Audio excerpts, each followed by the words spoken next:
La idiosincrasia siempre es la memoria compartida de los pueblos y la realidad es que estamos acá en Santiago del Estero donde la historia de la Argentina comenzó.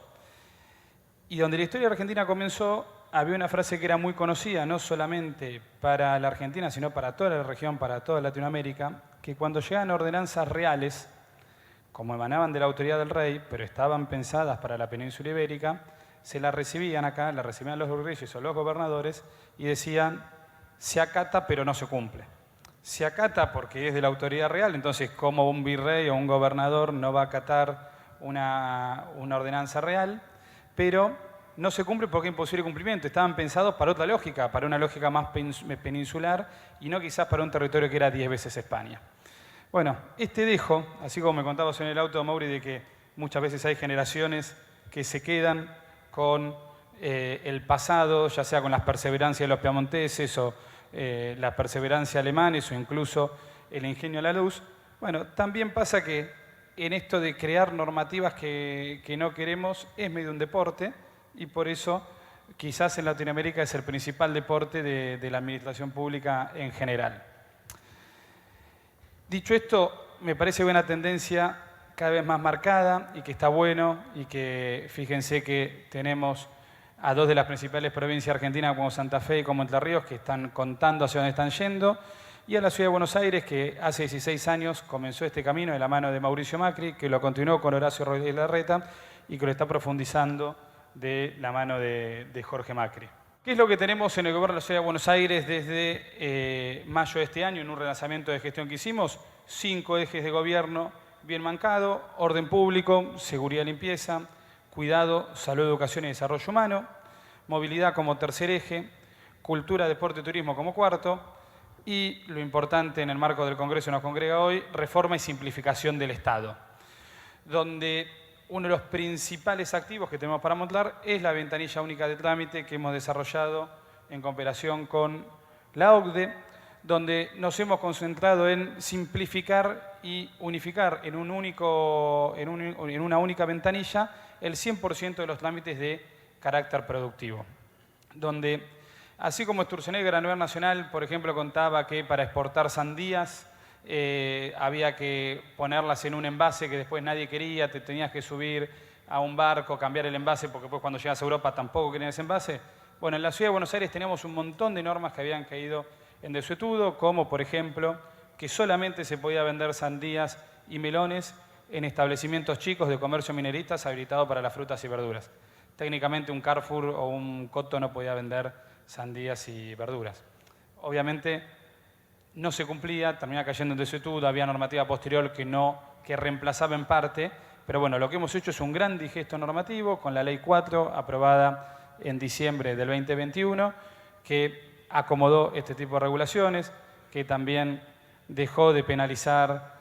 o dejó de prohibir el remonte de barriletes en espacios públicos, o simplificó o dejó de exigir la venta de preservativos en bares, por ejemplo, con lo cual obviamente adaptamos lo que ya sucedía, lo que ya estaba en la práctica.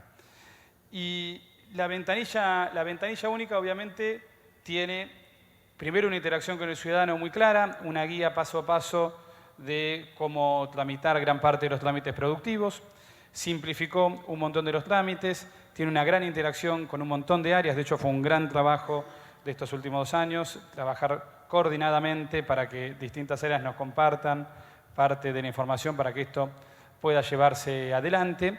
Y estamos avanzando de a poco en, vamos a ver en la que viene, ahí está, lo que es el decreto de interoperabilidad para esta interconexión, digamos, entre sistemas de información y buenas prácticas. Ya hay un decreto firmado del jefe de gobierno Jorge Macri, con lo cual el gran desafío que tenemos es que esta ventanilla única de trámites, que ya está aprobada por la OCDE, hemos obtenido realmente una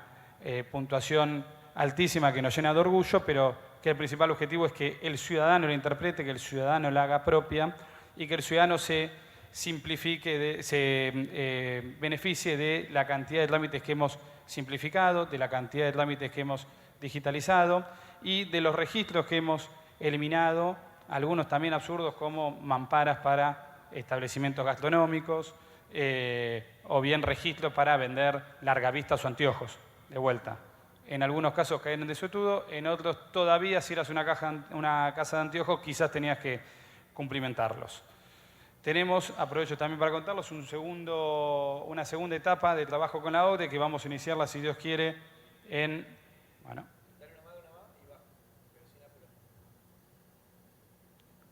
Les decía, tenemos una segunda etapa de trabajo con la OCDE que vamos a iniciarla en febrero o marzo del año siguiente, donde vamos a hacer justamente un análisis ex post de la operabilidad de esta ventanilla y cómo interactúa, cómo es el circuito de todos los trámites que se van generando y gestando dentro de la ventanilla. Con el gran desafío, vuelvo, de que los porteños la hagan propia y cada vez empiece a tener más visibilidad. Y lo que sí les quiero contar como visión, que es lo que más nos convoca desde hace 2 meses al ministro Lombardi y a mí personalmente, son 3 proyectos para convertir a Buenos Aires en hub de innovación, no solamente en la Argentina, sino a nivel regional. El primero es el programa Buenos Aires Cripto, que lo lanzamos en agosto de este año, con 3 medidas concretas de impacto fiscal, donde básicamente sacamos un nomenclador de actividades para que los exchange cripto y el intercambio de criptomonedas pueda declararse ante la AGIP, que es la Administración de Ingresos Públicos de la ciudad. Establecemos una base imponible diferencial para que ingresos brutos se pague sobre la diferencia del precio de compra y de venta de las criptomonedas. Sacamos las retenciones anticipadas en las cuentas bancarias de los proveedores de servicios de activos virtuales, que son las típicas wallet cripto o las exchange cripto. Y lo más importante, de cara al ciudadano, establecimos que los pagos de impuestos se pueden hacer a través de QRs interoperables, con lo cual cualquier persona desde su wallet cripto puede pagar cualquier impuesto de la ciudad, ya sea ABL, ya sea la licencia de conducir en el caso de ser una tasa, o cualquier otro tipo de servicio como tasas incluso de inspecciones. Con lo cual buscamos permanentemente acercar un ecosistema que crece mucho en la Argentina, que hoy por hoy tiene 10 millones de cuentas cripto según datos de CNB y 91.000 millones de dólares holdeados en billeteras cripto sobre IP Argentina, que en la ciudad de Buenos Aires se encuentra en un ambiente propicio para desarrollarse. Porque obviamente, a diferencia de provincias como Entre Ríos o Santa Fe, incluso acá Santiago del Estero, en la ciudad de Buenos Aires no tenemos grandes hectáreas de campo, ni tenemos grandes montañas que nos puedan llegar a otorgar yacimientos de oro o de plata. Lo que tenemos son 204 kilómetros cuadrados con un recurso humano de altísima calidad que permanentemente se forma, que permanentemente se capacita, pero que tiene que estar muy cerca siempre de todas estas innovaciones y tecnologías de punta para seguir catapultando a Buenos Aires en materia de innovación. Y creemos que el ecosistema cripto ya es una realidad. La semana pasada en la Ciudad de Buenos Aires se hizo un encuentro que se llama DevConnect. Es un encuentro de Ethereum Foundation, la segunda criptomoneda de más relevancia a nivel mundial, donde vinieron 18.000 programadores y generadores de plataformas dentro de lo que es la blockchain Ethereum, que estuvieron durante casi una semana en Buenos Aires y compartimos un montón de experiencias sobre cómo la tecnología blockchain incluso puede ser, si quieren, el desarrollo 3.0 de todo lo que estamos hablando cuando hablamos de desburocratizar y cuando hablamos de simplificar. En esa línea, el segundo eje es Buenos Aires, ciudad de la inteligencia artificial. No sé si muchos de ustedes saben, pero la ciudad de Buenos Aires del año 2009 tiene un esquema de distritos donde hay distintos polígonos de la ciudad que tienen exenciones impositivas en ingresos brutos, en ABL y en impuestos de sellos. El más conocido quizás por muchos es el distrito tecnológico en la localidad de Parque Patricios y una partecita de Barracas. Tenemos un distrito del diseño, un distrito audiovisual, un distrito del deporte. Pero lo que estamos trabajando con el jefe de gobierno y con el ministro de Desarrollo Económico es el lanzamiento del Distrito de la Inteligencia Artificial, que va a tener su sede en el histórico microcentro de la Ciudad de Buenos Aires. Me gusta siempre comentar que la Ciudad de Buenos Aires se fundó 2 veces, primero con Pedro de Mendoza y luego con Juan de Garay, y lo que estamos buscando con el Distrito de la Inteligencia Artificial, e incluso en el mismo lugar donde se fundó las 2 veces originalmente, es una tercera refundación. Es decir, que lo que es el futuro y lo que está haciendo el presente, que es la inteligencia artificial, elija Buenos Aires y elija el microcentro porteño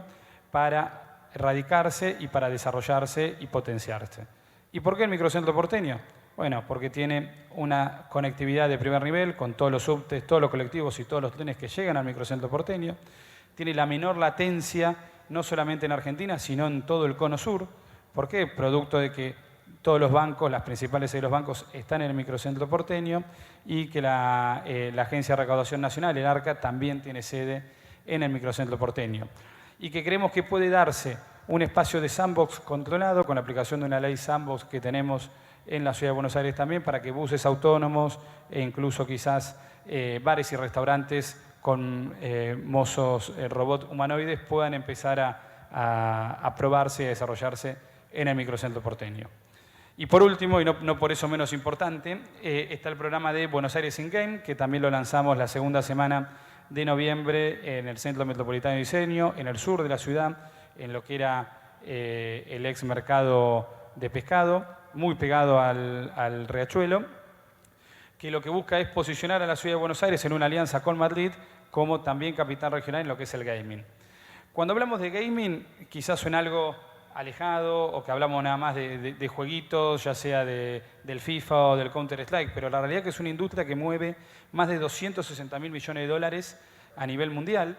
y que permanentemente tiene un crecimiento de por lo menos entre 5 y 6% todos los años. Con lo cual, lo que buscamos es que Buenos Aires abrace a todo lo que es el ecosistema gaming y una permanente interacción con Madrid que nos catalogue y nos lleve, digamos, a que Buenos Aires sea la capital regional en materia de innovación. Así que gracias por el espacio, muy contento de estar acá con ustedes y abierto a cualquier pregunta que quieran hacernos.